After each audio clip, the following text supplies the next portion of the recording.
Well, Dan Malloy knew the race for governor was going to be long and hard. He probably did not anticipate, though, that it might extend after Election Day. Polling problems have delayed official results for days, but he has been moving forward as the unofficial winner. Now, he was scheduled to be here. He was planning on being here, but then with so much in flux, he decided perhaps the best thing would be to not attend and to comment until things were a little more solidified. As of this taping right now, there is really no official governor, but I'd like to welcome current columnist Rick Green, along with current Capitol Bureau Chief Chris Keating. Thanks for being here, both of you. So we have a lot to talk about. Let's start off with just talking about the polling problems that brought us to this point, and what you make of them, and how you think it happened and how it should be righted. Well, it was very chaotic down in Bridgeport when they ran out of ballots, basically. In round numbers, they ordered 21,000 ballots for about 70,000 voters, which sounds kind of crazy. They said that it was based on prior turnouts in prior elections. Well, you know, in a city council race or some other race, you're not going to have a lot of people. But what happened was you had Obama in Bridgeport 2 days before the election, brought out the troops. The whole point of that was to increase the turnout. The whole point of that was to help Jim Himes and Malloy and Blumenthal and everybody down the line, and it basically worked.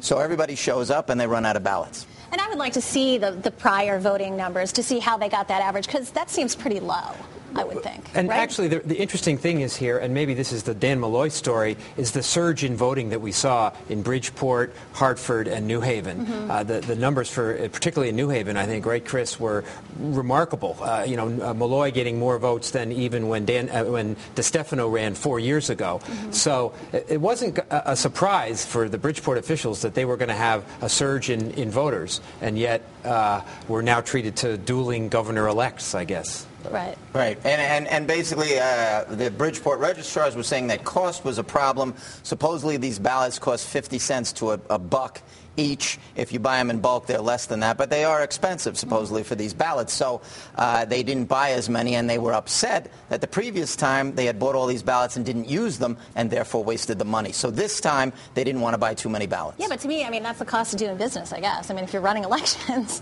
right? No, that's true. You would think in America that everybody would have a chance to get a ballot. But it turned out it didn't work that way, and then therefore they were out Xeroxing and trying to get other ballots, and some of them were even at the wrong polling place. In other words, there was a state senator candidate down there and a state rep candidate who said their names weren't even on the ballot for their particular polling places. I did find it interesting that Susan Beisowitz, when I asked her about how this happened, she said, well, we advise them to get one ballot per registered voter.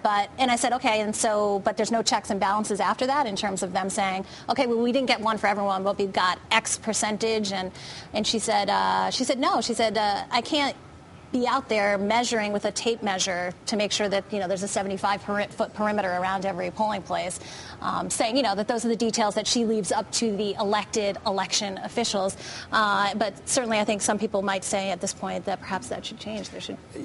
And then what are we left with? We're left with Malloy saying his total for voters. We're left with Beisowitz saying her total. We're left with Foley apparently having a number he's not going to tell us about of his total for the numbers. I think for the public, it makes us look like, the modern Florida situation. Absolutely. Here. I've heard so many people say that. Yeah. Right, and also Beisowitz, back to the point, Beisowitz said that she's going to push for a state law that would require that. In other words, one ballot per registered voter. That is not the state law right now. No. And according to her and her attorney, most states do not have that as a law. I think a lot of voters are probably surprised by that. I think a lot of people expect there to be a ballot, right? People would be surprised by that, but since in most elections, obviously, there is not 100% voter turnout, and actually in the primaries, as you know, the August primary was 25% turnout, and even lower in the cities.